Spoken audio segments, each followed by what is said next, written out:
Okay, I think in the interest of time, let's kick off. People will join as they will. Welcome all to an event today around the future of e-commerce. We've got an absolutely fabulous panel, which I'm sure you agree with. This event is being run by Aurora Digital with our partners, TLA, Tech London Advocates and Tech UK. And indeed, the moderator for the event today is Eugene, who runs TLA Retail Tech. So thank you, Eugene, for being the moderator today.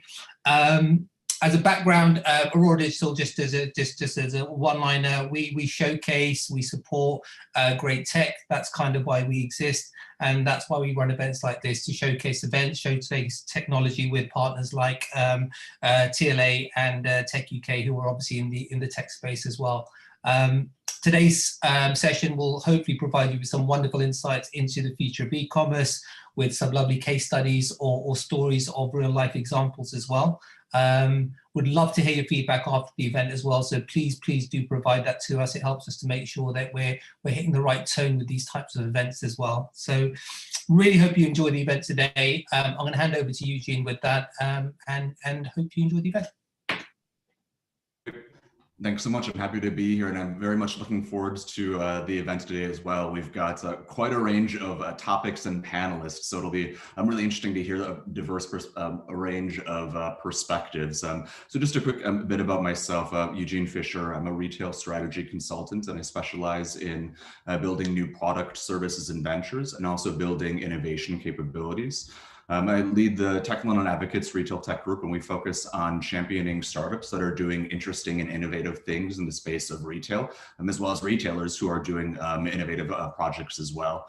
The format that we have for the event today, it's kind of breaking it up into 3 distinct sections. And each section will focus on specific discussion points. So we'll start about adapting to a post-COVID world, and we'll have a few speakers talk about things in those sections, and we'll have some time for Q&A as well.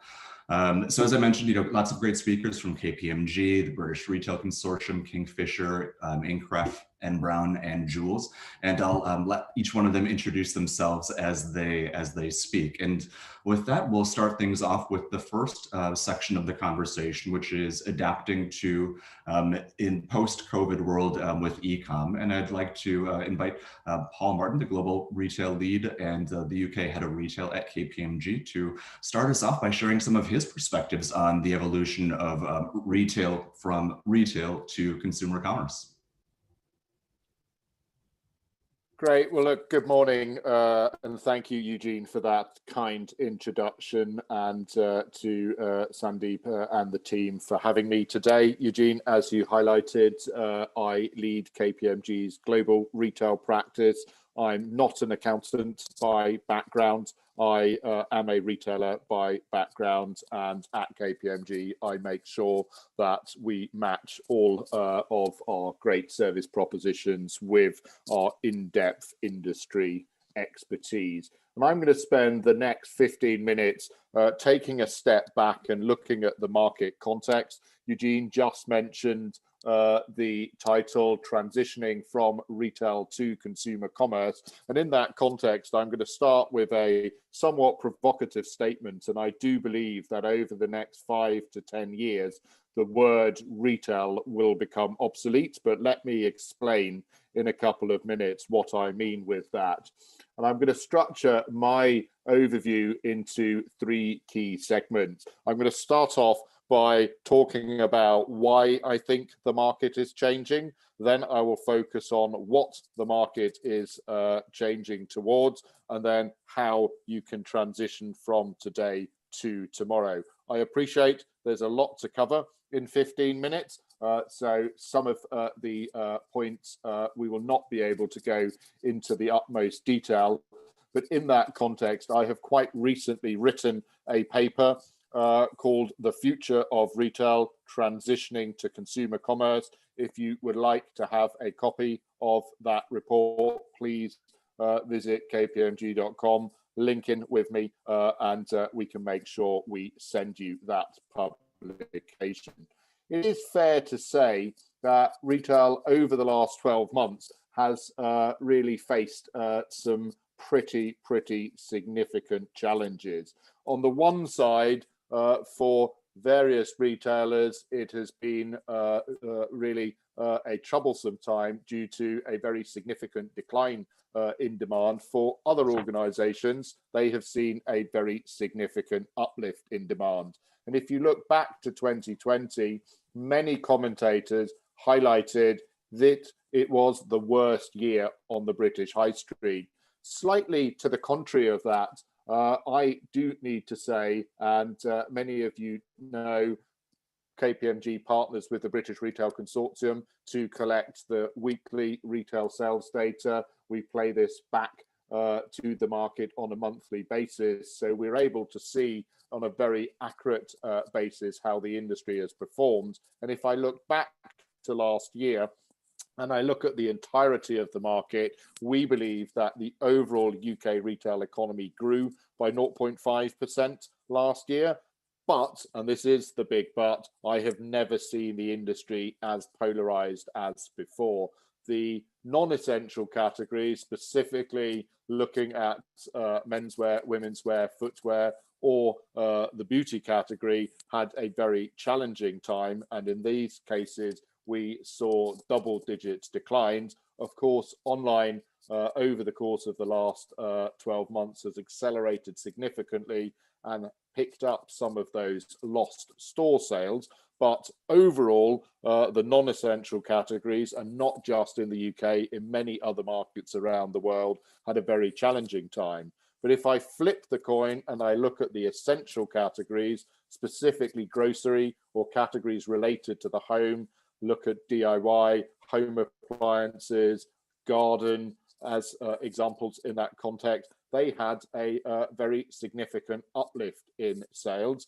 If you think about the fact we were not able in many cases to travel or to spend on leisure and hospitality, a very significant proportion of that expenditure migrated into the retail economy. And if I look at 2021, and if I look specifically at the UK, we are forecasting the overall market will grow by 3.2% in 2021.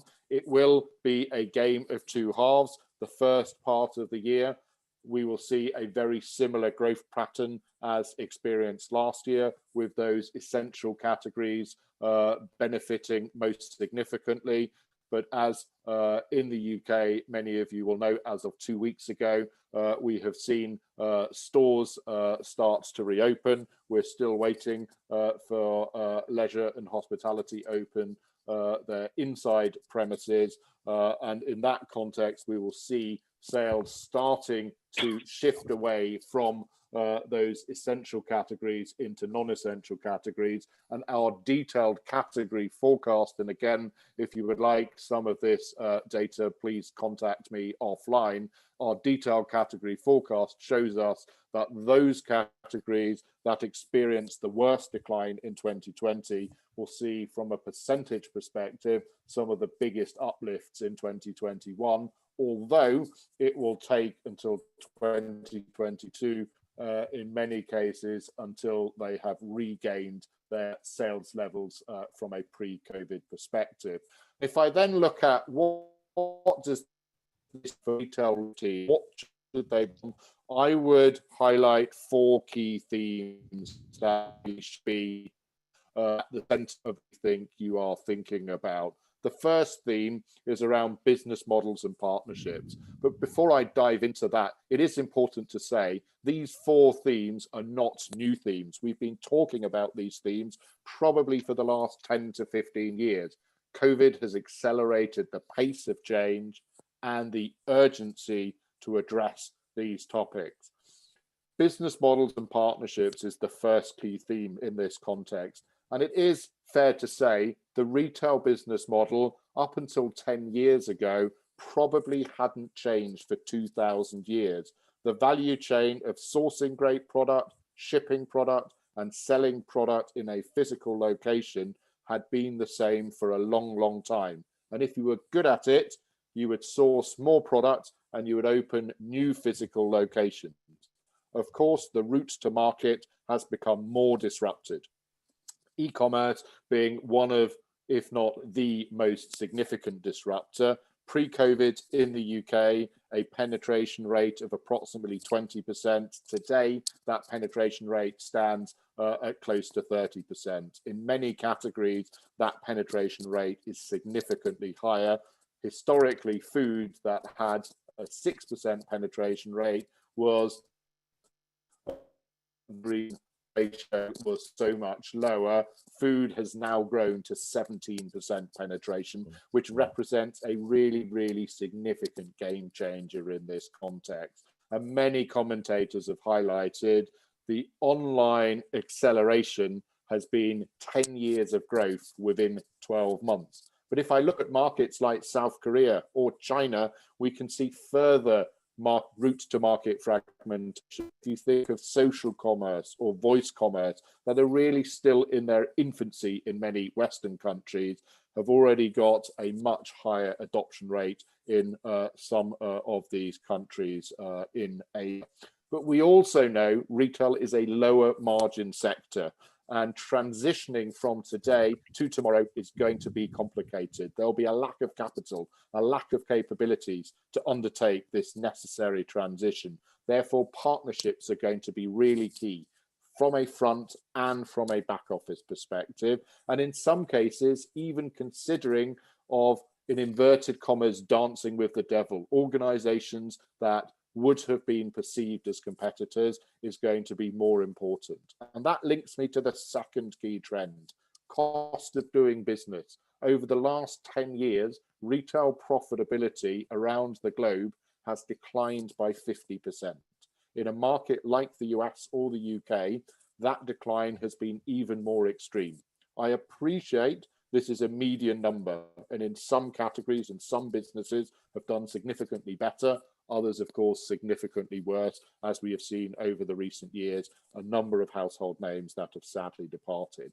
But in the essential categories, even those retailers that have seen a significant uplift in sales over recent weeks and months, you would have seen uplift in sales does not mean the same around uplift in profitability. Cost of doing business has increased significantly, and businesses are going to have to focus on that whilst changing their business model. I would argue in essential retail, 10 to 20% of costs will need to be taken out over the next 12 to 20 months. And in non-essential retail, 30 to 50% of the current cost base. This is not a tinkering around the edges. This is a very significant change that needs to be undertaken. And it will happen across 4 key areas. Range and assortment in the physical space is going to have to be addressed to really enhance your working capital positions, to optimize your supply chain efficiency and your in-store operations. Retail real estate, we have 30% too much retail real estate in the UK, and the rental business model, the way we had set it up in the past, does not work anymore. That, by the way, does not mean we do not need stores. We absolutely do need stores in the future. We need to be much more scientific, though, where we need stores and how many stores we need and what the role of those stores is going to be. I would argue they have to be the bridge between physical and the digital world. The third area around cost is always very emotional and is connected to the workforce. But we really have to ask the question, where does the human being add the most value in the retail value chain? The BRC highlighted a couple of years ago that sadly by 2030, we could see 1 million job losses out of 3.5 million jobs in the UK retail sector. Sadly, that may happen earlier as we are pivoting the business models, and we are seeing, yes, more requirements in supply chain and logistics and digital capabilities, but we are seeing more store closures.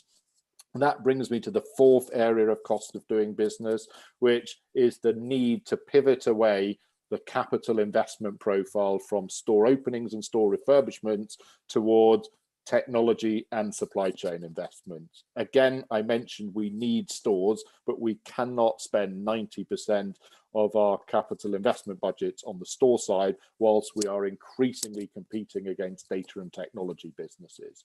The third key why to highlight is purpose and reputation. This is here to stay. This is really critical. You have to showcase who you are and why you exist as a business. And if you don't, the consumer will vote with their feet. And this is only going to grow in importance. And that leads me to the fourth key why, the customer. In retail, for decades, it was about great products and great locations. Guess what? You still need both, but you need to know who she and he is you're interacting with. Many of your digital competitors are doing that. So that leads me to, well, what does the landscape, what will it look like in the future? And this is where I highlighted, I believe the word retail will become obsolete and we will move to what I call consumer commerce. Why do I use this term? Increasingly, organizations that sell products and services to the consumer will not need to have a legacy in the physical space. They may be data, they may be technology, they may be supply chain businesses. Again, they will in many cases have stores. And if you look to China and you look at the top 10 physical retailers in China, 7 of those top 10 are either owned or have a JV with one of the large technology platforms in China. But I believe there will be 7 winning types of retail businesses. Sorry, I should correct myself. 7 types of consumer commerce businesses in the future. And if you imagine a triangle and you think of the top of the triangle, we will have platform businesses. We know many of these household names that are increasingly merchandising from cradle to grave, either via direct to consumer or marketplace propositions. They will be one business model at the top of the triangle. And joining them in this space are increasingly multinational retailers that are transforming to become a platform business. We have a good example of a large apparel retailer in the UK that is doing that, but various other global retailers that are making this transition. They have increasingly learned that just selling physical products in the physical space is not going to be enough in the future. They need to monetize their supply chain, their technology, their marketing capabilities alongside selling products. Or you go to the left of this triangle. This will be the comfort zone of many of today's retailers, the true omni-channel players, but they will have to be customer centric and channel agnostic, and they will have to be brutally looking at their costs to be able to afford this transformation.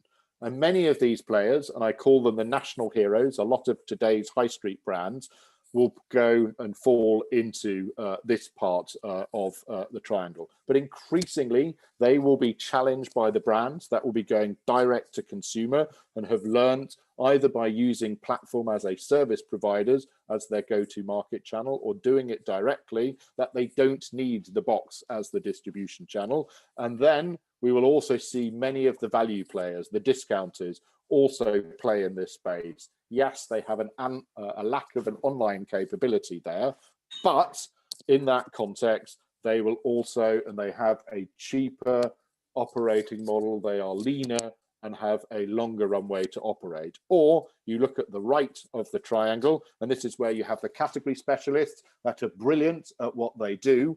They know their customers, they know their product, and they can afford a higher price point. They are often less than 5% market share, and the independents and the mutuals that also play on the right side of the triangle. These are the 7 types of businesses that I believe will win in the future. All other businesses that do not decide to be either 1 or 2 of these business models will struggle to survive. And in that context, sadly, I do believe we will see a whole host of further casualties once the various government support mechanisms in the UK and around the world run out, that will sadly really put various other organisations into distress.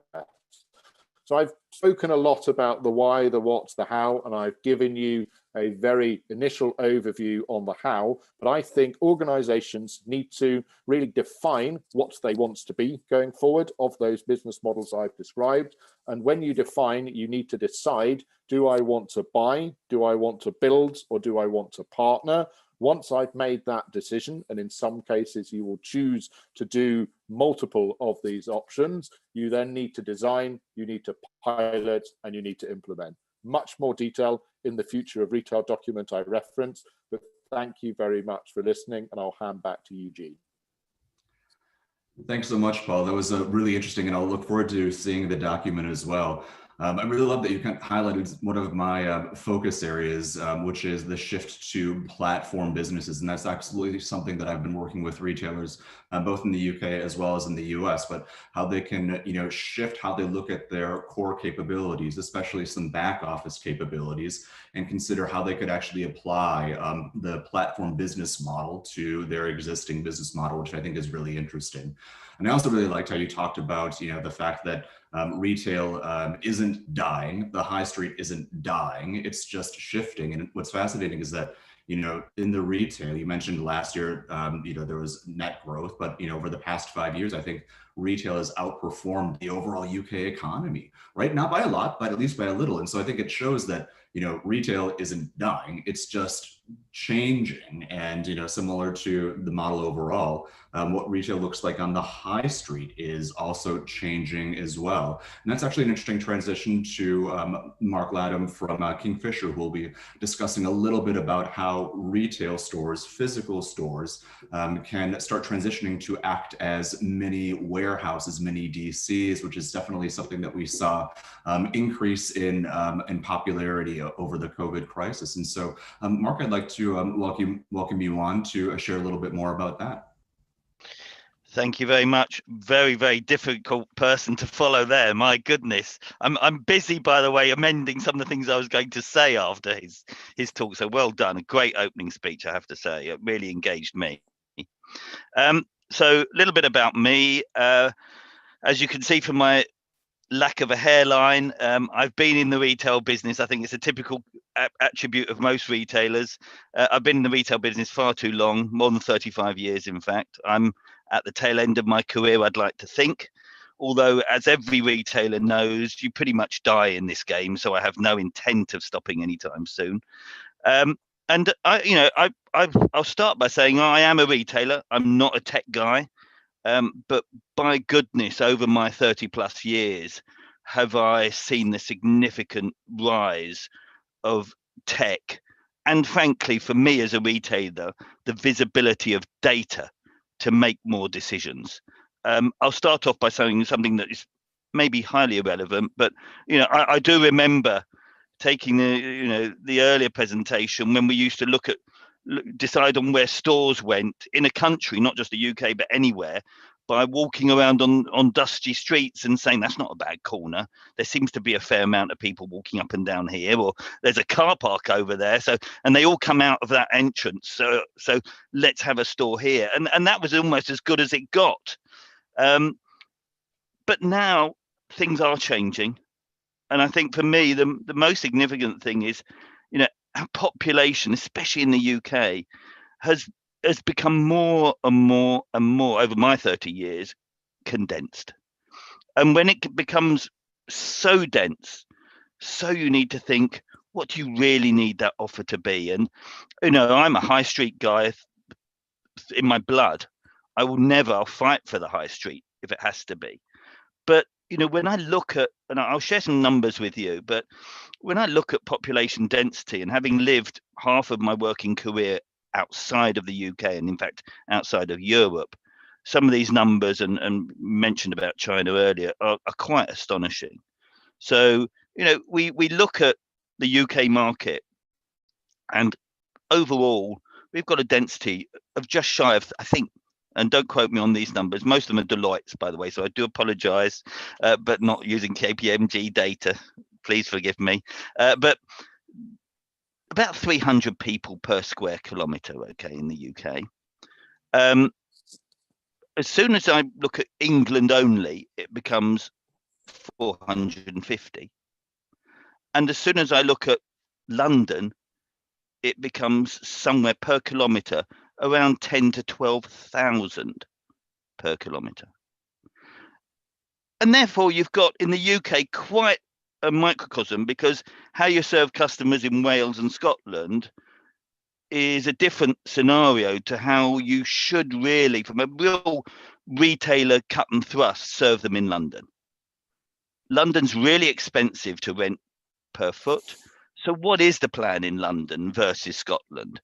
Because it sure as hell isn't a one size fits all, even in the UK. And therefore, exactly as we talked about earlier, you've got to have an armory of tools to be able to deliver a UK proposition. It's not just stores on the high street. It's not just big boxes out of town. It's not, in my opinion, just e-commerce. And it's not where single warehouses sitting in Stoke-on-Trent, hopefully feeding stock out to customers or indeed delivery companies. It's got to be a combination of all of those, would be my view of the future. I just want to put it into context. I work for a European business, and as I say, I'm a global retailer. But you look at that 12,000 a kilometre in London, or the 400 a kilometre in the UK, and we really aren't just a developed market, but we're so dense, because I compare that 400 in the UK or in England to 120 in France. And in fact, you know, I'll give you an example, and Sandeep, and everybody knows this, India, where I had the pleasure of working and really learning and cutting, burning far too many fingers than I had. But India, 400 across the whole country, huge country, 400 a square metre. And you think of such a populous country as India, well, England's higher. England, not by much, 10, 15%, but population density is higher in the UK than it is in India. So one size doesn't fit all as an international retailer. It absolutely has to be tailored.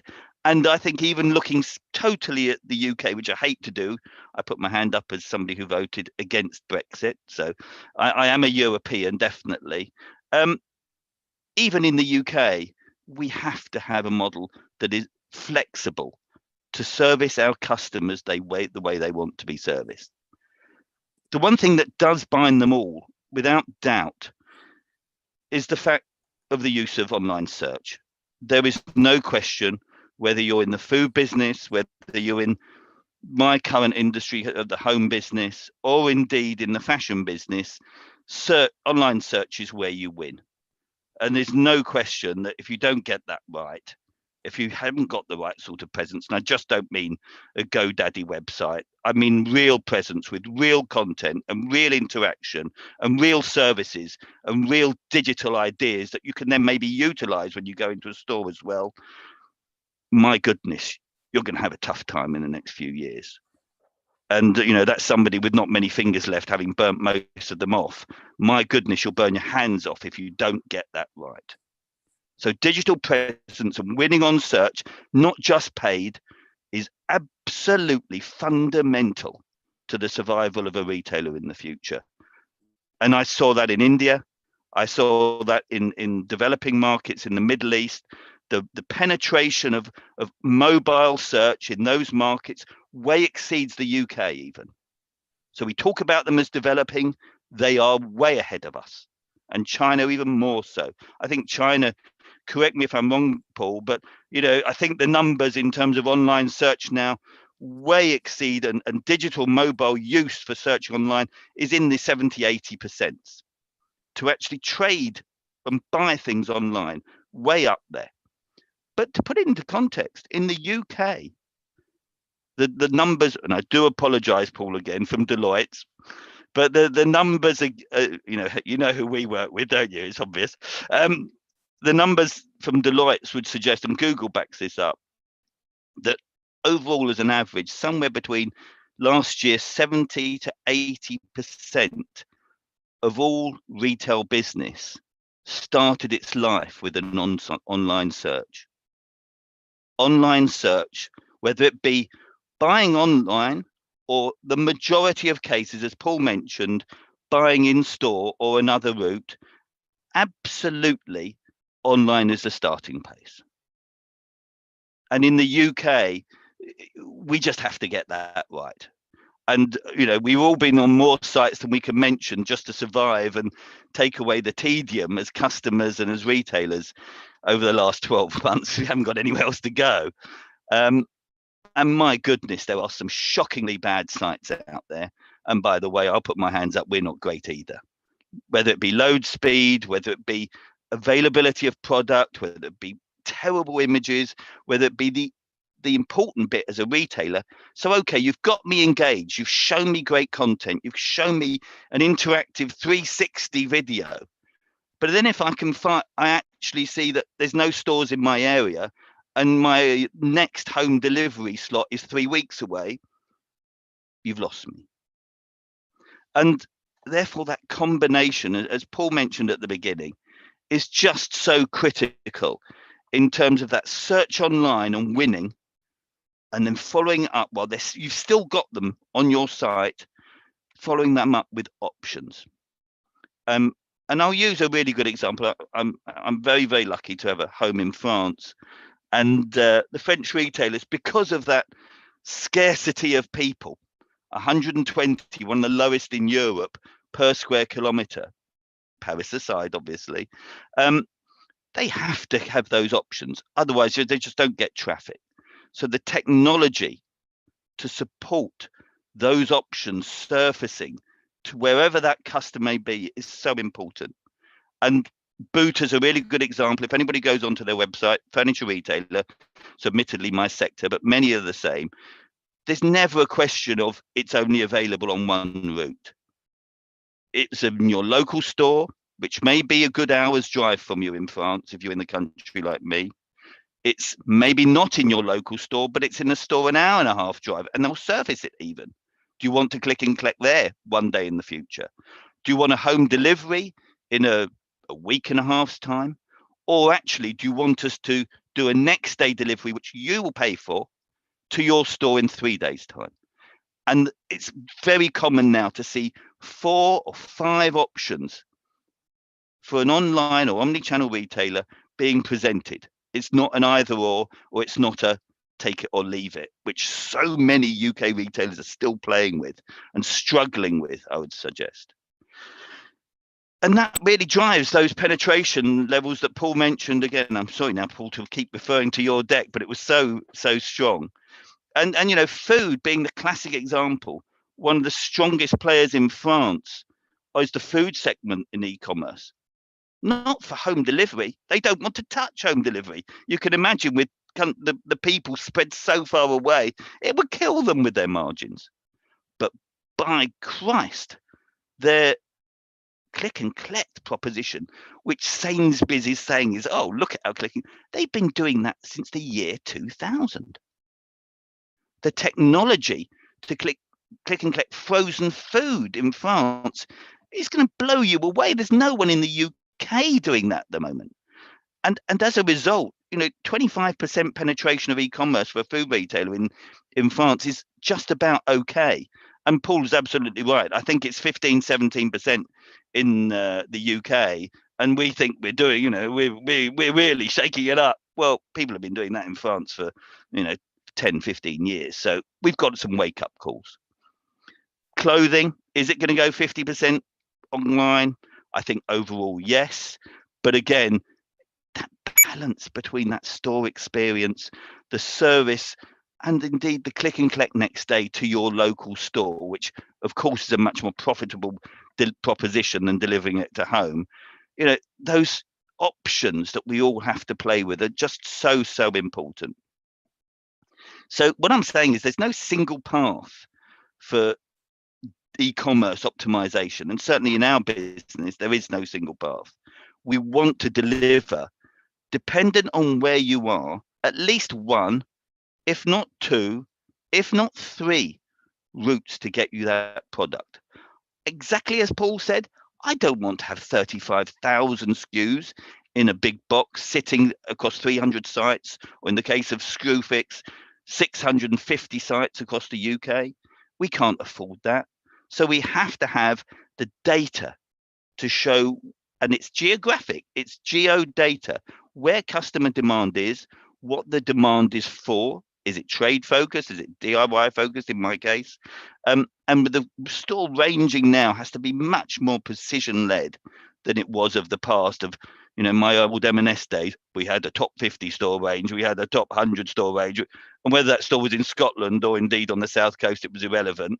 You know, the tailoring of that range in store versus the click and collect next day option, and these are the ones we want to do because they're the most profitable for us, and then extend on to home delivery from us, home delivery from extended range vendors, and so on and so forth. And the marketplace, Paul, again, you're absolutely spot on.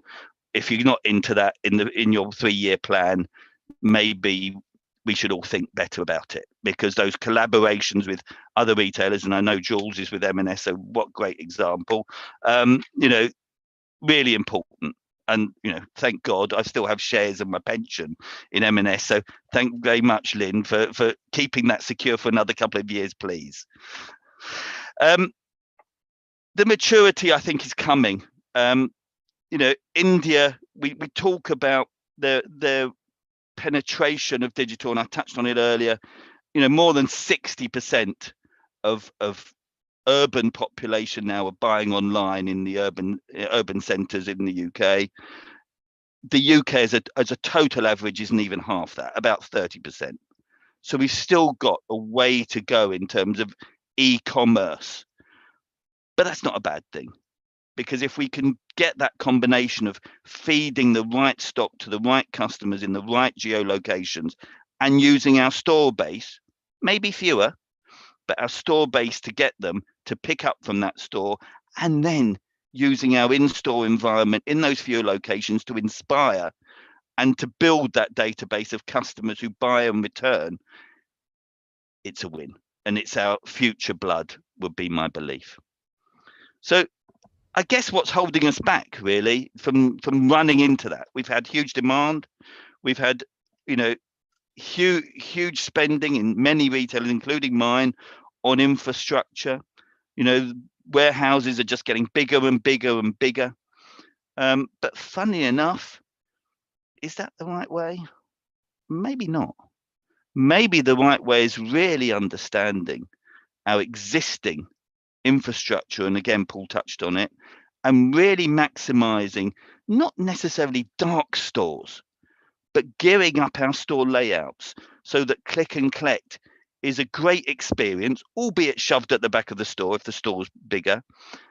And we've got to get ready to give that true omni-channel experience.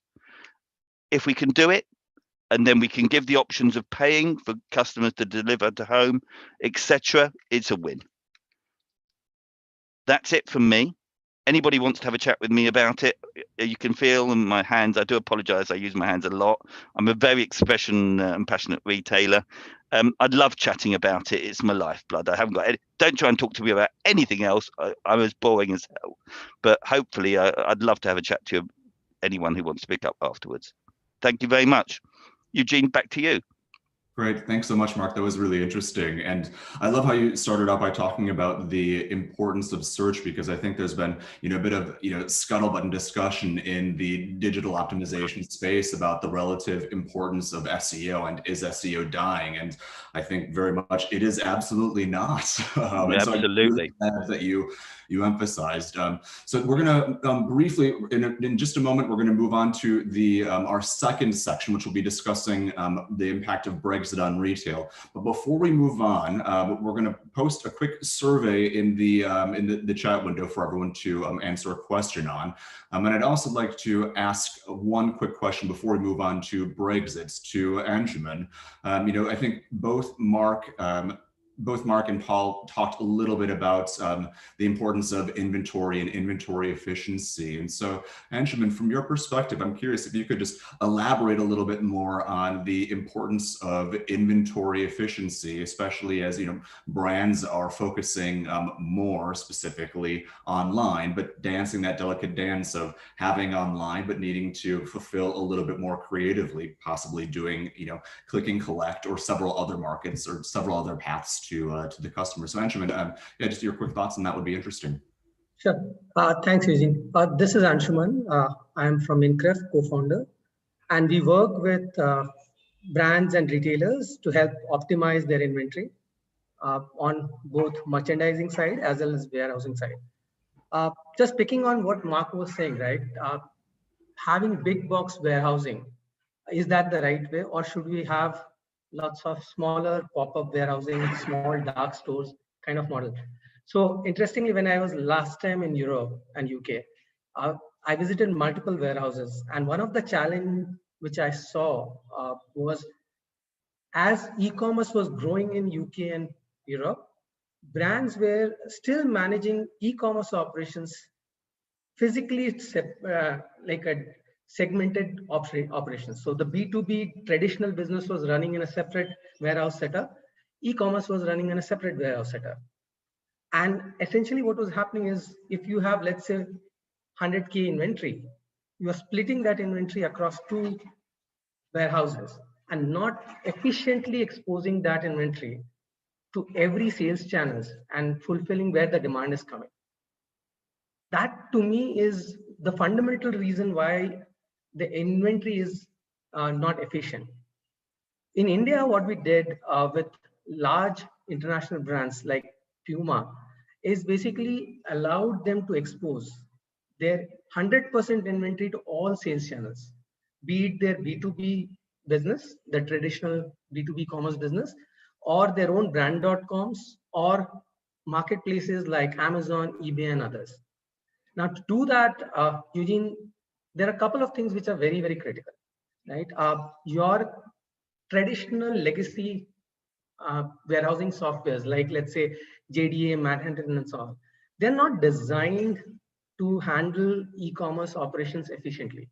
They are good for bulk operations, but they're not designed for piece operations efficiently. And hence you are basically keeping 2 separate sets of inventory, 2 separate sets of operations, right? What we did with Puma was merge these 2, brought everything on a single platform, made the e-commerce fulfillment super efficient from 3 to 4 days of fulfillment to single day fulfillment within 6 months. And then now we are doing 2 or 3 hours fulfillment, right? So that's the journey we traveled over a year, from a 3-4 days fulfillment to almost 6 hours, 4 hours fulfillment, right? One thing which we deployed, and this is interesting, we did this in UK with one of the largest 3PLs in UK. We deployed our software across 3 of their warehouses. And the beauty was, if you see traditional warehousing software, they take months or years to deploy.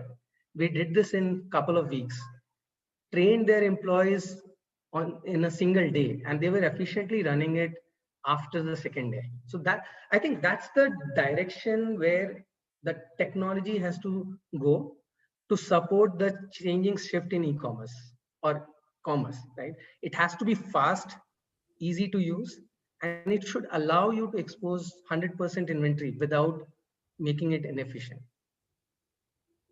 Great. Thanks so much. That's a really interesting response. And I think it does, connect back to a point that Paul was making earlier about, a shift away from, focusing capital expenditure on investing in stores to focusing more on technology and supply chain. So I think that's really interesting. So thanks so much for the response on that. And so with that, we're going to move on to the next section of the conversation today, which will be discussing, the post-Brexit impact on retail. And so I'd like to invite William Bain, a policy advisor at the British Retail Consortium, to share some thoughts on post-Brexit impact on retail. Thank you very much indeed, Eugene. As Eugene said, I'm the BRC's policy advisor on all matters trade and Brexit. Have been at the BRC for 4 years. So having been through the process from the beginning of the triggering of Article 50 into seeing its effects of the eventual deals, both the withdrawal agreement and the trade and cooperation agreement, in terms of trade between Great Britain and Northern Ireland and Great Britain and the European Union, I think there are some observations we can make about how it's impacting retail. Firstly, this is the biggest imposition of red tape and new regulation at one time that the industry has seen in the last 50 years. We have become used to, particularly in the food side, to just-in-time cross-border supply chains, which have allowed for products to be shipped across the Channel, shipped across the Irish Sea in a matter of hours without requiring any paperwork, any red tape, and that has supported a great expansion in the level of choice, the quality of goods, and ultimately keeping prices low, which consumers have enjoyed. And that helps very much in what is a low margin industry, as was described earlier. So really all of those are put at much greater doubt and risk by the choices that were made of the kind of Brexit deals that were adopted. And of course, let's talk about those 2 Brexit deals. So firstly, in terms of Great Britain to Northern Ireland, of course, the key Brexit deal here is the withdrawal agreement. It is that which set out in the protocol on Ireland and Northern Ireland, the new trading arrangements for products moving across from GB to NI. And what we've seen is an enormous expansion in the compliance time and person power that has had to be devoted by both individual businesses and the BRC and the Northern Ireland Retail Consortium as the representing trade body. Effectively, we've been involved in another set of negotiations, even although there is a deal which has been in place here. And so as we've discovered that what was set out in the protocol needs substantial further policy making in order to make it work for the reality of supply chains going from GB to NI. Products being put into lorries in Scotland or in Liverpool and sent across the Irish Sea by ferry within 4 hours. And so you look at some of the requirements on things like pre-notification for products of animal origin, requiring 24 hours notice. Well, retailers which have operated on a GB and island of Ireland basis collectively, I've just found that incredibly difficult to deal with. And so we have had some issues at some times with shortages of certain products. Now, retailers have been inventive, as you would expect them to be. They've looked at sourcing a bit more from Northern Ireland, sourcing a bit more from the Republic to make sure there are as few gaps on shelves as possible. But over time, we are going to see problems in terms of availability when consumers want the goods, choice and price. And remember, Northern Ireland consumers have about half the spending power of consumers in GB because of the differentials in terms of wage levels. So there's been a considerable task in trying to come to terms with the new regulations, making them work, the amount of hours being devoted into this. And of course, we're now effectively in a new negotiation process now, where the UK government and the European Commission will have to look at, in terms of food, around 18 different categories of controls and regulatory processes to be gone through affecting around 270 different products or processes. It's a huge exercise. And on top of this, you have the introduction of major new online infrastructure, such as the TSS, the Trader Support Scheme. You also have a movement assistance scheme, which is there to help companies which would not qualify for some of the easements that were agreed bilaterally and then have been supplemented by unilateral action by the UK in terms of GB to NI goods movements.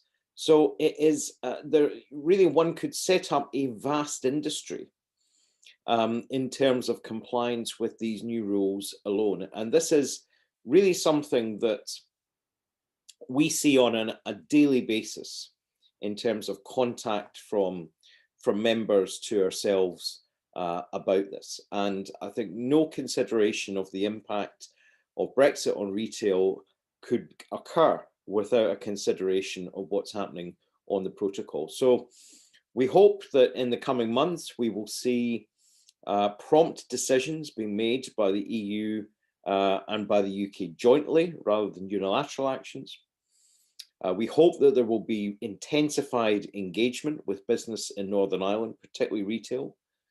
And we hope that some pragmatic solutions will be adopted that produce certainty, consistency, and keep costs as low as possible for retailers. And obviously the key impact there, to keep the costs low for consumers. We also have major issues in terms of e-commerce with the requirement, unless anything changes, on the 1st of October for individual customs declarations for each package or packet moving over from GB to NI. We also have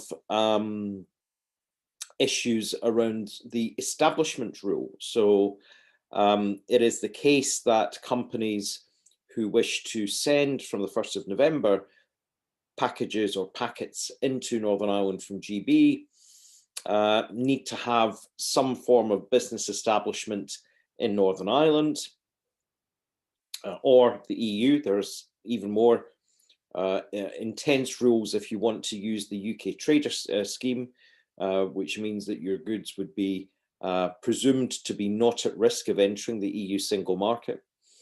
So this is causing enormous hassle for companies in this time, and really Brexit is not done as some people would have you believe. It's a daily set of experiences and a daily set of policy responses that are needed to make these Brexit arrangements work. In terms of GB to EU, what we've seen is really, again, a considerable rise in red tape. We've seen, these were issues that I was talking about really 3 years ago when I first did a piece with The Observer in January of 2018 about the consequences of leaving the common VAT area and what that would mean. That's why the BRC advocated that the UK stayed within the common VAT area, really as the best outcome for e-commerce. And so what we're seeing are goods being rejected at the door by consumers within the EU because they have to pay very high import VAT bills. We're seeing retailers not knowing whether it will cost more to have the goods come back to Great Britain or simply dump them somewhere in the EU because of the complexity of the customs declarations and the import VAT involved. And really this is sort of down to a few things. One, we now have import VAT considerations involving 27 EU member states, different rates, some aspects are different in each member state. So that's caused enormous complexity and regulatory challenges for retailers trying to comply with it. Second, consumers are unsure about how much the goods will cost. Will they face some additional charges at the doorstep, levied at point of delivery or point of arrival? Now, things will get a little bit easier in July when the EU's one-stop shop for third country retailers comes in. And so at least the import VAT on the good can be dealt with at point of sale rather than point of arrival or point of delivery. But that doesn't deal with import VAT implications on the insurance of the goods, the transit of the goods, the National Postal Service handling charge when the goods arrive in the European Union, nor any additional customs fees. And of course, there is a customs declaration that has to go with this item as well. If you think about it, if you were buying, let's say, a fragrance or a perfume that might be costing 25 or 30 pounds, and you have a 40 pound customs declaration on top of that, that is more than the cost of the goods themselves. Of course, that's diminishing sales. And so what are companies doing to respond to this? Well, some are looking at some tie-ups with the fast parcel operators to try and develop some cross-industry solutions to this, looking at changes in Incoterms, looking at providing a delivery duty paid model to customers in the EU. Some are looking at more profound structural changes, which means moving the distribution hubs into the EU to therefore obviate the need to pay import VAT on every transaction coming over from Great Britain. So there are enormous regulatory but also structural responses which retailers are working their way through. I think it is clear to say that Brexit was never an event, it is a process. It is a process being faced by retailers on a daily basis. Some of it will require adjustment by companies and the industry collectively itself. Some of it requires further action from the UK government. And some of it may be the subject of that 5-yearly review of the Trade and Cooperation Agreement, which is due to begin in 2026. Thanks, Eugene. Thanks so much, William. That was really interesting, and I loved, kind of the way you phrased Brexit as it's not just an event; it's a process, right? It's not a light switch that just happened; it's a dimmer switch. There's constant, evolution and response that retailers need to keep in mind as we move forward. And I think Eugene, just a question. I think your video's on. There you go. Oh, no, there we go. Sorry about that. So I think leading into our next conversation with Paul Cooper from N Brown, I think it is kind of interesting just considering, the significant impact that Brexit has had on retail and the impact of COVID on retail and the shift from, physical only to online. And so, Paul, it'd be great if you could share a little bit of your perspective on e-commerce's ability to adapt and to support the changes that retailers are needing to make to respond to these shifting market conditions. Yeah, sure. Thanks, Eugene. So, Paul Cooper, I've worked at N Brown for 5 years. I joined, so my background is very much technology strategy. I joined 5 years ago to sort of head up the efforts around digital transformation. And then 2 years ago, I focused on more agile transformation. So obviously the digital piece, talking to customers, getting the customer understanding, but then really focusing internally in terms of operations. So I think we've probably got a good perspective of some of the events that's happened. N Brown itself is an organisation that's been around for 160 years. It was started in Manchester by someone called James David Williams, JD Williams. And he was one of the first people to utilise Royal Mail's packet post product to ship fashion out to consumers.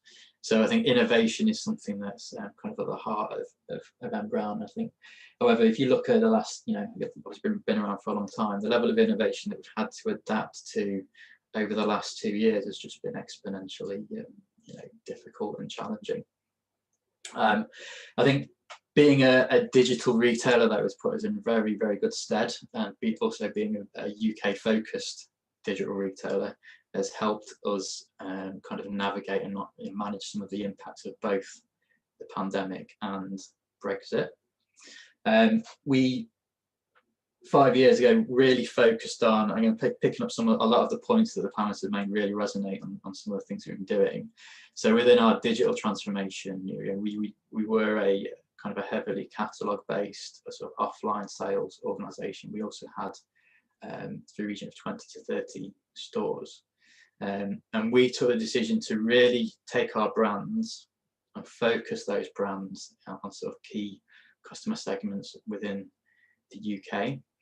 And we also looked at ourselves at M Brown and just got very clear on what our purpose was. So we exist to make people look and feel amazing. And what that then means is, so the next level of detail down is, we're targeting customer segments and giving them, experiences that doesn't just end at the point of sale. It's making sure that that outcome is achieved when someone comes to one of our brands. They browse, they understand, they buy something that then makes them feel great, which means that we have to consider that product, where it is, and also necessarily that product doesn't necessarily finish as soon as we sold it. It goes out to the customer and potentially it could come back. If it comes back, that's it, a learning experience for us. Why did it come back? Why didn't it make that customer feel amazing? We want to understand that, so you have to encompass everything. But in terms of like some of the impacts, so last year the pandemic has meant that organisations have had to really adapt to customer behaviour. It's changed significantly. So, for example, we were, so 5 years ago we were sort of 70% online. Now we're in sort of the mid-90s. As part of that as well, customer behaviour has changed from sort of 30% mobile to about 80% mobile. And I think the reason why it's important, if you look at the consumer behaviour, so certainly last year or before last year, people would commute into the office and browse their mobile phone and look to buy stuff on that commute. So the traffic within the day, you would set up your marketing campaigns based on the traffic through the day. However, people don't commute anymore.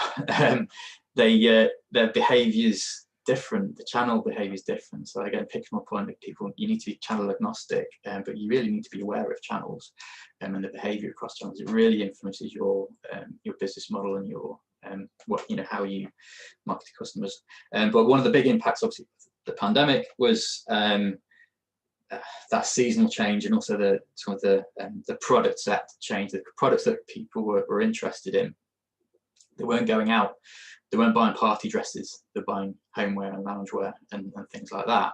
And if you look at the traditional companies would buy 10,000 party dresses with the party season to come in. If you were sat on that stock during the pandemic, then that's a lot of stock's a write-off, right? So rather than having deep, you try to go broad. Loungewear, underwear, all that kind of stuff that people are still buying, you go broad. Unfortunately, with then Brexit, when you go broad, you have to have more just-in-time inventory. So your supply chain is bringing things in. You have more stock on the water. You have more stock coming from Europe. You have more stock coming from Asia. Rather than in big drops, you're trying to optimize and bring things in. So obviously, when Brexit comes in, you're more susceptible to supply chain disruption, and your customer behavior. I think Mark made a great point in that people expect stock now, or expect product now to be Amazon delivering within 2 hours, right? People expect things to be there. So if you've got a thin level of stock and people are looking to buy stuff, but it could take 5 days to come somewhere from Asia, you typically make that customer promise to say, well, it'd be 5 to 6 days before you get your product. When the supply chains get disrupted, you're falling behind on your customer promise. And more agile retailers like Amazon are kind of capturing those sales and coming in and capitalizing on the market. So yeah, it really is quite sort of two challenging events that have sort of created a perfect storm for retailers, and being kind of agile has just meant that we've been able to ride it out a lot of the investments we've made before. So obviously we, as I mentioned, sort of having a store estate, we took the decision to close those stores and just focus on our brands and our customer experience, because we wanted to sort of broaden some of the product offering. If you're having stores, you're very limited to the amount of stock you can put in a store, and that experience. So we sort of broadened our product set. And as you say, we also took the decision to really get those brands right within the UK, and that's really helped sort of insulate us from some of the Brexit discussions. But ultimately, I think as Will pointed out, we've still been impacted, and so we treat Northern Ireland as part of the UK. Right, we're just set up to do that. So we weren't set up to understand that we had orders going out. We had a big shipping container, lots of shipping containers on the way out to Northern Ireland over that period. Because we'd gone broad, someone had ordered a gift set, right, as part of it's Christmas time, that kind of stuff. People giving out gifts, but that gift set had a chocolate bar in it, which meant the whole container got stuck. Right, and we weren't set up to just, to say, oh well, by the way, £1 million worth of clothes and a chocolate bar. It's very hard to sort of go to that granular level of detail, and the level of red tape and bureaucracy that then came in to try and sort that out and get that on stock, I think was quite difficult to manage. And I think, as Will says, there's still more of that to come. I've just noted down that having a declaration per packet, I'm going to give my head of supply chain a nudge on that one just to make sure he's aware that that's coming. But I think there's as you say, there's elements of adaptability and change that you just need to be aware of, and that things will always change. And I think that's I guess that's the key takeaway. I've been involved in big transformational projects, as I say, a digital transformation and an agile transformation, but I have a difficult relationship with the word transformation, because people seem to think that there's an end date, and there isn't.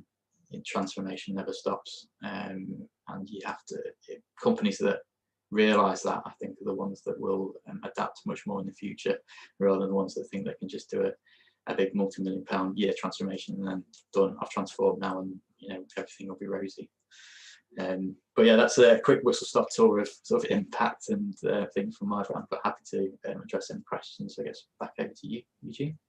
Great, thanks so much, Paul. I think it's really interesting how you talked a little bit about transformation and how it's not just a one and done; it's an ongoing thing. And I think it's kind of similar to the point that William made about Brexit. It's not an event; it's a process, and the same thing holds true for transformation. It's not just a one and done; it's an ongoing thing. And similar to building innovation capabilities, something that I'm focused on. It's not just a light switch you turn on. Fostering those is an ongoing process, and so it's really important to kind of think not just about a specific due date. It's more of a longer timeline. And you also mentioned a little bit about the importance of making sure that inventory is available online. And we're going to post a question for everyone to answer, a survey question around whether or not you or your company are exposing your inventory online. So if you could take a moment to answer that question, the general audience, that'd be great. And we'll make sure that those answers are, the responses are available, so you can see what the consensus was from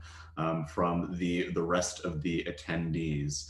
And I think something else that was interesting in your talk, Paul, was the importance not only of inventory online, but the challenges then of supply chain disruption and how that can impact the ability for your inventory to be made available online. And so it's a kind of a nice transition into our third topic of conversation this morning, which is inventory management and some case studies on that. I think it's inventory management. I think it's always been an interesting topic, but it especially was an interesting topic, right after COVID. But it's still a hot topic, as we look at crossing borders, import export due to Brexit. And so I'd like to welcome Lynn and Penny from Joules to share a little bit about their experience and perspectives on inventory management and considerations that need to take place as you switch focus between not just channels, but also between territories as well. So Lynn and Penny, I'll let you take it from here. Thank you. So we'll do some quick intros first. Thanks, Eugene. So I'm Lynn. So I work for Joules, looking after retail and people. So that means I'm accountable for the stores and shows, channels, and our HR team as well. Penny, I'll let you intro yourself. Hi, thanks, Lynn. I'm Penny. I'm the commercial and wholesale director for Joules. So I look after all of the buying, merchandising, technical sourcing teams, as well as wholesale and partnerships and licensing. Just a small amount. So we thought today we do three things: give a quick intro to Joules and who we are, what we do, really share our experiences navigating the last 12 months, linked very much to what some of the other speakers have talked about. And then I think link back to some of the things we've talked about already this morning in terms of our perspective on how we set ourselves up and the role of digital in that. So just briefly on Joules, so we're a lifestyle brand, and it's really important that we focus on the fact we're a brand and not necessarily a retailer in its own right. We didn't start off as a bricks and mortar retailer, and I think that's helped us along the way. So the business started at country shows, developed into wholesale, and actually physical retail came later. Today we operate across a number of channels. So we still operate wholesale, which is a really big area of our business, from independent stockists through to larger brands, partnerships with the likes of Next Online, John Lewis, we've mentioned already, or someone has for us, Marks and Spencer's, which is great news for us this week. But we also operate a licensing partnership, as Penny's alluded to, across a number of categories. We do have physical retail, located in places where we think that makes sense and in formats that make sense, and most recently we've gone into Center Parcs as an example of that. We have our e-com channel, direct to customer. We have a marketplace platform of our own called Friends of Joules, which is a beautifully curated bunch of sellers that resonate with our Joules customers.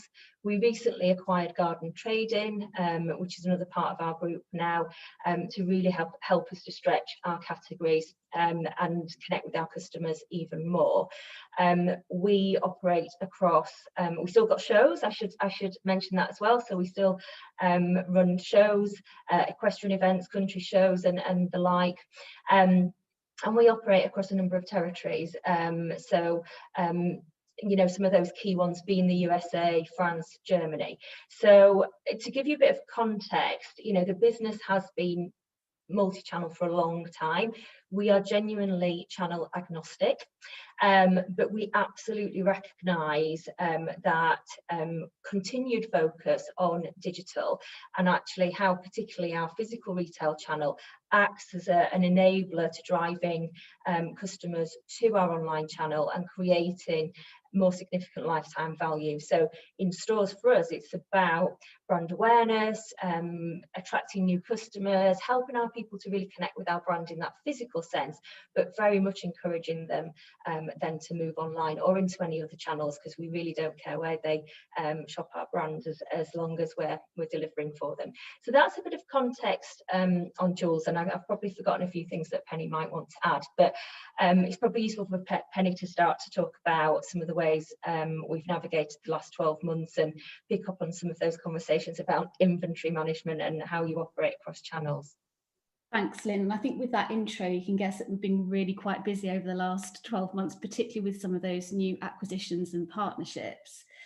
And I think, look, linking back into what's already been said, I think obviously it's been very challenging the last 12 months, but the trend has really come towards us as a brand. And I think particularly linked into our multi-channel approach, we've been able to really leverage online, and not just our own platform, but also our partnerships. So partnerships with Next, and yesterday we launched on M&S as just two examples. And I think that's really allowed us to leverage the strength of brand even more than perhaps we would have done a couple of years ago, actually.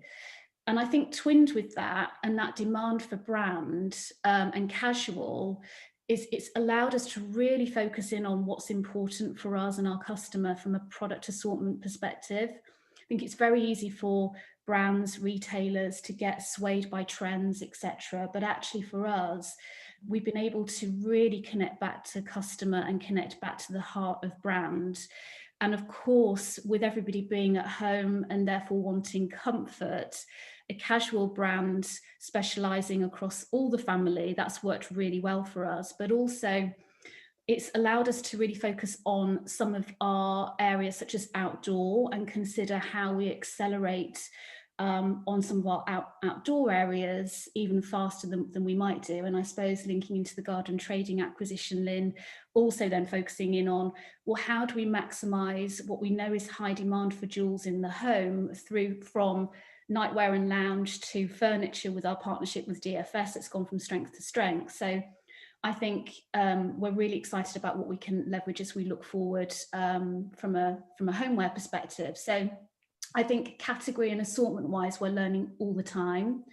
And you know, we've just been very lucky to be in the space that where the demand has been. Of course, we've had our challenges from an inventory perspective. So with shops being closed for so much of the time, that's been a real challenge for us in terms of how we've navigated that. And we've learnt lessons along the way in terms of getting the right blend of moving stock around versus actually keeping quite firm on believing that it will still be right when stores reopen. And we've seen our assortment work really hard as we opened again in most of our stores last Monday. So that's been great. I think for us, I think, you know, what we've really had to consider, it's not been just through pandemic, but prior, is how we get more agility from a stock availability and inventory management point of view. So by that, I mean how we really challenge ourselves and our partnerships in terms of where we might be housing stock to create best agility, so that we're looking at how do we diminish the amount of stock we're having to pull back or recall from partnerships where you might have a commission model as an example. So that's absolutely something we're focused on for future. And I think order in store and click and collect works really well for us. So I suppose we're trying to break down any barriers from what's in store versus what's online, as Lynn says, to really help connect customer. But I think, you know, there's ever more to do in that space for sure from an inventory perspective. I think one of the benefits that we have as a brand is we're not about fast fashion. And of course we might nod to fashion, but we're about delivering product that suits our customers' lifestyle. And so with that, we've been able to really reflect on how we navigate continuity ranges so that we're not always creating new for the sake of it. And I think that's really important when we connect back to our sustainability strategy as well. So we're really connected to how do we develop in a responsible manner. And that is then helpful from a stock management perspective if you're not constantly changing ranges and introducing new lines. And that works really nicely for some of our other partners like Amazon as well. And if we think about online reviews and the way that customers want to shop and gain trust on products, that's really important. I guess touching on what you were talking about, William, in terms of Brexit, and Lynn referenced, you know, we've got both e-commerce and wholesale business in the EU, and that's proven really challenging in terms of how we've been able to navigate that. And I think, you know, we're coming out the other side of it, but the cost of doing business is really challenging, and we're really having to get under the skin of that. And I suppose with all of the opportunities that we have as a brand, really challenge ourselves on where we need to put our efforts as well. So yeah, that's a key area of focus, and that really resonated on what you had to say, William. And yeah, I mean, I guess what we've been trying to work on as a group really is the notion of how we create better agility through shared stocks. And I suppose how we break down barriers from an assortment perspective in terms of making sure the assortment is live and visible to a store customer as well as an e-com customer. So I think we've probably still got a lot more to go there. And I suppose as we evolve and consider how we might evolve our homeware ranges as an example, how we create the right space to allow our customers to really connect with everything that we do as a brand, I think is a really exciting space for us. And of course, how we connect back into our Friends of Joules sellers as well on our e-com platform. So yeah, lots that we're going at, and I'll hand back to you, Lynn, to add from a store perspective. Yeah, thanks, Penny. I think it's useful for me to steal the 4 points that Paul used earlier around the business model and partnerships, cost of doing business, the reputation and the customer when I think about stores, and overlay what Penny's just said about inventory management as well. So, you know, I've talked already about our overall business model, and stores is so key. Stores as a channel is so key in there, not because we necessarily want to drive millions and millions of pounds of sales from every store, but because we still believe it's a really important experience for our customers. But part of that is presenting our products in a really credible way. So we have to strike this balance between making sure we have that agility with stock, as Penny mentioned, and getting it to the right channels where it will sell, but having something that hangs together really credibly in capsules and for the season in store. And therefore what we do is work really closely with the other channels around how can we support moving stock to digital when we know it's not necessarily selling quickly in stores. How can we get it back? How can we do that locally? And coming back to knowing our customer, you know, our coastal stores are really different to our market town stores, for example. And so our ranging and our replenishment is really important. But what we can't do and we don't do is wrap our arms around our store stock and never let it go, because it's got to all work together. But it has to look credible, because otherwise, from a reputation and a brand perspective, that's damaging. Costs, you know, it's always easy to look at stores and say they're a really costly part of retail. I think you just got to have a different perspective on why you're investing money in bricks and mortar and the wage costs that Paul talked about earlier as well. And we have a really strong belief that we'll get that value when customers transition to other channels, particularly online, and stores at the beginning of the journey. And in some ways it's marketing spend, because you're attracting customers, engaging them, gathering data, which we do, our store teams do brilliantly. That means we can then create that lifetime value. Reputationally, again, stores are often where our customers have their first experience of Joules and fall in love with our brand. And so we've got to make sure that there's that golden thread that runs through all of our stores, our online experience, through our wholesale partnerships as well, that helps people to really connect with the brand.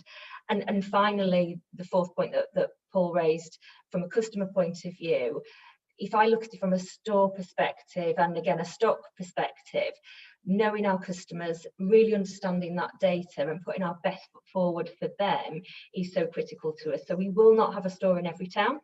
We will not stock everything in every store. We'll be really discerning about what we put where, and we'll make sure that it works and we're sweating our assets. And if we're not, we'll review that again. But I think in summary for us, we're in a really fortunate position, as Penny said, that we're in the right space from a casual point of view. We're not fast fashion, we're not evening wear, but we've also got a really strong brand that really resonates with people when they're doing the things they love outdoors with their families in their downtime. And we do that across multiple channels, so we can, you know, play tunes on those channels, which is really challenging for Penny's team to get the right stock in the right places, but we feel it's a great benefit. And just picking up on one of the questions that someone asked in the chat, do we expect online to drop back down when stores are open? Yes, we do a bit, but actually we see online maintaining that huge proportion of our business that it has done, and that growth in the pandemic won't drop, we don't believe, to previous levels. So I just thought I'd pick up on that one as well. So Eugene, I think that's all from us. Great, thanks so much, Lynn. And Penny, it was really great to hear. Actually, I was just, when you were going through all the various elements of the Joules business model, it was just really fascinating to hear truly how multifaceted it was. And it really kind of shows Joules as a fantastic case study in Paul's point at the very beginning of the conversation today about the importance of, you know, shifting and pivoting business models and considering the retailer as a bit of a platform, which I think is really, really fantastic. So thanks so much. And it was also kind of interesting hearing about, because of the diversity of your model and your channels to customers, the challenges that exist for having efficient and effective stock management, especially when you consider some things like shared stock. And so it'll be great to hear from Anshuman next a little bit about how technology can help with the complexity that retailers are facing with these, kind of new approaches to selling to customers, and then the resulting back office implications on inventory management. So, Anshuman, I'll turn things over to you. Thanks, Eugene. So it was amazing to hear so many different perspectives, and I just picked on some of them and kind of connect it to how I believe technology can help. So some of the threads which we heard was that with growing e-commerce and growing number of sales channels, the complexity of deciding how do we expose what inventory to various sales channels, to various stores, and how do we solve it dynamically so that I expose my right inventory at right point to the right customers. And there, Eugene, the way technology typically can help and how we are doing it is we capture granular sales data for every sales channel, for every store. And then the technology platform can basically analyze that data. And for every store, every channel can create a sales DNA, a demand DNA. That, okay, for my stores which are near shores, what kind of demand pattern I am seeing? What kind of product categories are selling? How many options or styles do I need to expose? How many pieces do I need to expose? What kind of size ratios do I need to expose? So we are building a merchandising platform which basically helps brands and retailers efficiently analyze that data at a very, very fast pace and then expose inventory to the right channels. Okay. The other thing which we constantly heard across panelists was that with the growing need for e-commerce and the growing need for instant gratification which customers are looking, you need to be closer to customers. You need to deliver faster. Now there, what we did, and I'll just quote from some of our case studies or examples. So for example, in India with Puma, we helped them move from one warehouse to multiple warehouses. We mapped the demand at pin code level and then mapped it back to warehousing and intelligently allowed them to split inventory so that they're closer to customer. They can do faster deliveries at much, much lower cost. On the warehousing side, somebody asked in the panel that how do I remove buffer inventory? Now, the only way to do it is to ensure that we have practically live inventory sync with all my sales channels. If I have, let's say, a near real-time sync, then I can expose even one piece of inventory in my warehouse to multiple sales channels without the risk of getting excess orders, without risk of unfulfilled orders. So that's what we did for Puma. In India today, Puma is live across multiple sales channels. And even during peak sale days, for example, like Black Friday and all, they expose even one piece of inventory without buffer to every sales channels and fulfill that.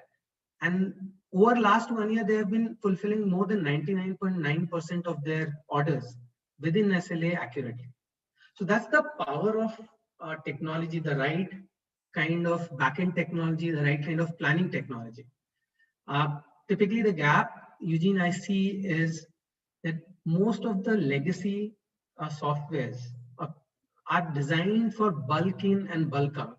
They're not designed for the dynamic environment we today live in, right?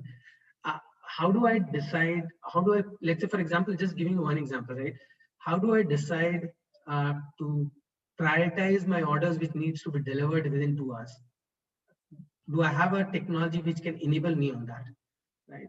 So those are the things which can help in optimizing my inventory in terms of what do I need, optimizing my inventory in terms of exposing it to the right warehouse, to the right store, and fulfilling it faster. Okay.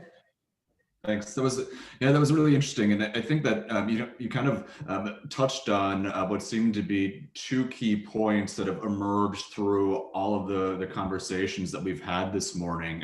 There's a focus on fundamentals, so the back office technology and processes that you need to run a retail business, but also the importance of adaptability, and so the ability to change and evolve due to the shifting conditions in the market. And that was definitely, those were definitely two key themes that were across all the talks. So just a quick recap of the speakers that we've had this morning, starting off with Paul Martin from KPMG, talking about the evolution from retail, so retail coming obsolete to consumer commerce, talking to Mark about from Kingfisher about how stores can act as mini warehouses, but also the importance of some underlying fundamentals like search engine optimization, right?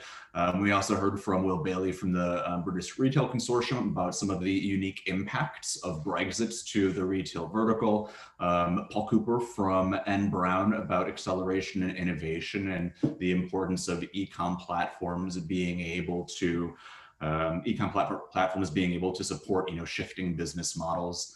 And then Lynn and Penny from Jules, and finally Anshuman, your talk. So I think there's definitely been a lot of different topics that we've discussed today, but those two key takeaways on adaptability and fundamentals I think are really interesting. And so that's kind of wrapping up the conversation today. We do have one more quick poll that we'll post to ask everyone about the percentage of orders that might be fulfilled within your service level agreements at your company, just kind of the result of having inventory in the right place at the right time. So it'd be great if you could just take a moment to respond, and you'll be able to see the collective results as well. I'd like to thank all the panelists for taking the time to join the conversation today. So thanks again. It was really great to hear from you.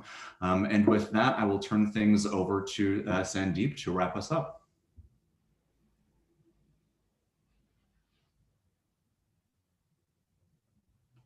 Sandeep.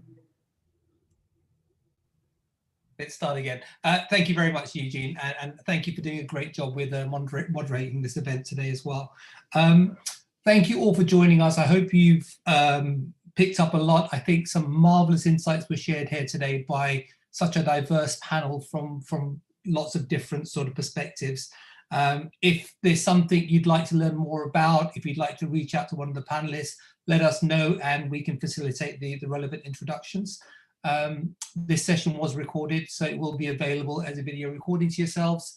There will also be a summary of the event done as well, so look out for that. But with that done, I think thank you again for the panelists for such a marvelous job and marvelous insights that you've shared with everyone, and look forward to working with you again. And yeah, thank you very much.